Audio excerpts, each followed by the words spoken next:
Di era tahun 1960-an, hotel ini adalah simbol kemewahan dan kebanggaan kota Jakarta. Terletak di pusat kota yang strategis. Bangunan ini berdiri megah dengan gaya arsitektur modern klasik yang dihiasi marmer putih dan pilar-pilar besar. Lobi hotel dirancang dengan detail mewah, dilengkapi lampu gantung kristal yang memantulkan cahaya indah di langit-langit tinggi. Di sudut lobi, terdapat lounge dengan sofa kulit mahal, di mana para tamu elit sering berbincang sambil menikmati teh sore. Ballroomnya yang luas, dengan dinding berlapis emas dan karpet merah tebal, sering digunakan untuk acara besar seperti pernikahan atau pesta diplomatik. Namun, semua kemewahan ini perlahan memudar. Pada akhir tahun 1980-an, persaingan dengan hotel-hotel baru yang lebih modern membuat tempat ini kehilangan daya tariknya. Pemilik hotel berusaha keras mempertahankan bisnis dengan berbagai promosi,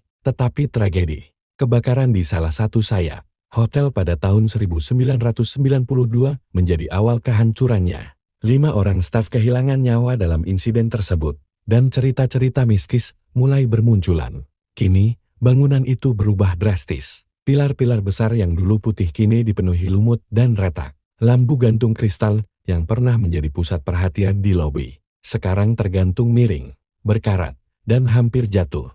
Jendela-jendela besar yang dulu memancarkan cahaya kini gelap dan pecah. Suasana megah telah digantikan oleh rasa dingin dan mencekam, membuat siapapun yang mendekat merasa seperti diawasi. Lorong-lorong panjang di hotel ini menjadi salah satu bagian yang paling menakutkan. Dengan pencahayaan yang minim, dinding-dindingnya tampak kusam, dengan bekas noda air yang mengalir dari langit-langit. Karpet merah yang dulu lembut kini penuh debu, dan sebagian sudah terkelupas, memperlihatkan lantai beton yang dingin di bawahnya. Suasana di lorong-lorong ini sangat sunyi, namun seringkali para pengunjung melaporkan mendengar langkah kaki yang terdengar di belakang mereka. Ketika mereka menoleh, lorong itu kosong, hanya bayangan gelap dan perasaan mencekam yang tersisa. Saya berjalan di lorong lantai 3 waktu itu, kata seorang penjelajah urban.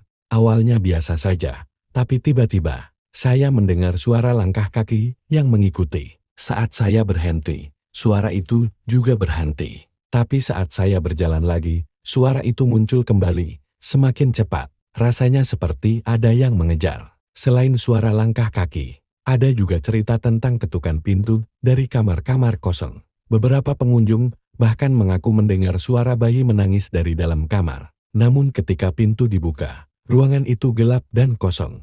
Di salah satu lorong, terdapat cermin besar yang dulunya digunakan untuk dekorasi. Kini, cermin itu retak di beberapa bagian. Dan menurut cerita, ada yang pernah melihat bayangan seseorang di cermin itu, meski tidak ada orang lain di sana. Sosok wanita bergaun merah menjadi cerita yang paling terkenal di hotel ini. Menurut saksi mata, wanita itu sering terlihat berdiri di tengah lobi, mengenakan gaun panjang berwarna merah dengan riasan yang sangat cantik. Namun, ketika didekati, wajahnya berubah menjadi menyeramkan, dengan sorot mata kosong dan senyum yang tidak wajar. Menurut cerita lama, wanita ini adalah tamu tetap hotel pada tahun 1970-an. Ia datang ke hotel ini untuk merayakan hari pernikahannya. Namun tragedi terjadi ketika kekasihnya tidak pernah datang. Wanita itu ditemukan tewas tergantung di kamar suite tempatnya menginap. Sejak saat itu, banyak yang percaya arwahnya tetap tinggal di hotel, terperangkap dalam penantian yang tidak berujung. Seorang penjaga malam pernah menceritakan pengalamannya. Saya sedang patroli di lobi ketika melihat seorang wanita berdiri di dekat tangga. Awalnya, saya pikir dia tamu. Tapi ketika saya menyapanya, dia hanya menoleh dan tersenyum aneh. Tiba-tiba, dia menghilang begitu saja. Beberapa pengunjung juga melaporkan melihat wanita ini di lift. Ketika pintu lift terbuka, ia akan berdiri di dalam, memandang lurus tanpa ekspresi. Mereka yang masuk ke lift bersama wanita ini sering mengalami kejadian aneh, seperti tombol-tombol lift yang bergerak sendiri atau lift yang berhenti di lantai yang gelap dan kosong. Kolam renang hotel ini pernah menjadi tempat paling ramai dan menyenangkan. Para tamu sering menghabiskan pagi atau sore mereka di tepi kolam, berjemur, atau berenang. Anak-anak kecil berlarian di sekitar, sementara orang dewasa menikmati minuman tropis di bawah payung besar. Suara percikan air dan tawar yang menghiasi suasana kolam yang dipenuhi nuansa kebahagiaan. Namun, semua berubah ketika tragedi itu terjadi. Pada suatu siang yang cerah, seorang anak laki-laki berusia 7 tahun ditemukan tenggelam di dasar kolam. Menurut saksi mata, anak itu sedang bermain sendirian di dekat ujung kolam yang lebih dalam. Sang ibu sempat mengalihkan perhatian untuk berbicara dengan seorang teman. Dan dalam sekejap, anak itu menghilang. Ketika ditemukan, ia sudah tidak bernyawa. Tragedi ini meninggalkan luka mendalam bagi keluarga korban dan para staf hotel. Banyak tamu mulai mengeluhkan suasana kolam yang terasa berat dan mencekam setelah kejadian tersebut. Beberapa bahkan melaporkan melihat bayangan anak kecil berdiri di tepi kolam, seolah menatap ke arah air. Upaya untuk menghidupkan kembali kolam ini dilakukan beberapa kali, termasuk dengan membuka akses kolam untuk umum. Namun, insiden-insiden kecil seperti orang terpeleset, kehilangan barang, atau merasa ditarik saat berenang membuat kolam itu ditutup sepenuhnya. Kini, kolam itu hanya menjadi sisa dari kejayaan masa lalu, terlantar dengan air keruh yang tidak lagi menyegarkan. Di lantai tertinggi hotel, terdapat sebuah kamar yang sejak dulu menjadi pusat perhatian karena auranya yang berbeda. Kamar ini dikenal sebagai kamar terlarang karena berbagai kejadian mengerikan yang pernah terjadi di dalamnya. Menurut cerita yang beredar, kamar ini pernah dihuni oleh seorang pengusaha kaya yang sering menggunakan hotel sebagai tempat tinggal sementara. Suatu malam, ia ditemukan tewas di dalam kamar, dengan luka bekas benda tajam di tubuhnya. Polisi menyimpulkan bahwa ini adalah kasus pembunuhan, namun pelakunya tidak pernah ditemukan. Sejak kejadian itu, kamar tersebut mulai menunjukkan tanda-tanda tidak biasa. Para staf yang mencoba membersihkan kamar sering melaporkan hal aneh, seperti suara langkah kaki meski kamar kosong, bau anyir yang muncul tiba-tiba, atau pintu yang terbuka dan tertutup sendiri. Pada suatu waktu, seorang tamu yang tidak mengetahui kisah kamar tersebut meminta untuk menginap di sana. Di pagi hari, ia ditemukan gemetaran di lobi hotel, dengan wajah pucat dan tidak bisa berkata-kata. Setelah beberapa saat, ia hanya mengatakan bahwa ada seseorang di dalam kamar bersamanya sepanjang malam. Kamar ini kemudian dikunci rapat dan tidak pernah lagi disewakan.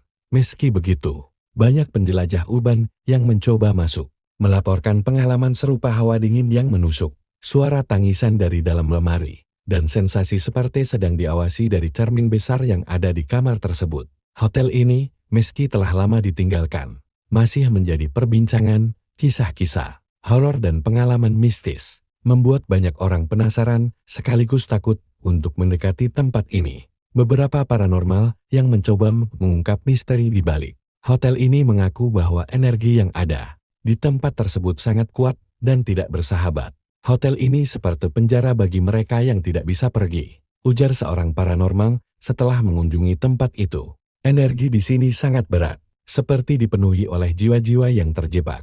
Mereka seperti ingin berkomunikasi, tapi juga marah karena kedatangan orang asing. Ada juga cerita dari mantan staf hotel yang mengaku bahwa banyak kejadian buruk yang terjadi selama hotel masih beroperasi. Dari peristiwa bunuh diri hingga pertengkaran berdarah antara tamu, semuanya menyisakan jejak kelam yang mungkin menjadi sumber dari aktivitas gaib di tempat itu.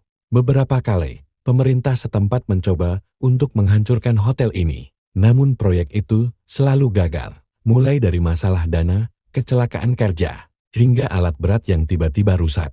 Semuanya membuat proyek pembongkaran terhenti. Banyak orang percaya bahwa hotel ini tidak ingin dihilangkan, seolah bangunan itu sendiri memiliki keinginan untuk tetap berdiri. Kini, hotel itu hanya menjadi tempat bagi mereka yang cukup berani untuk menjelajah. Paranormal, pemburu hantu, hingga pecinta cerita horor sering datang untuk mencari bukti dari cerita-cerita yang beredar.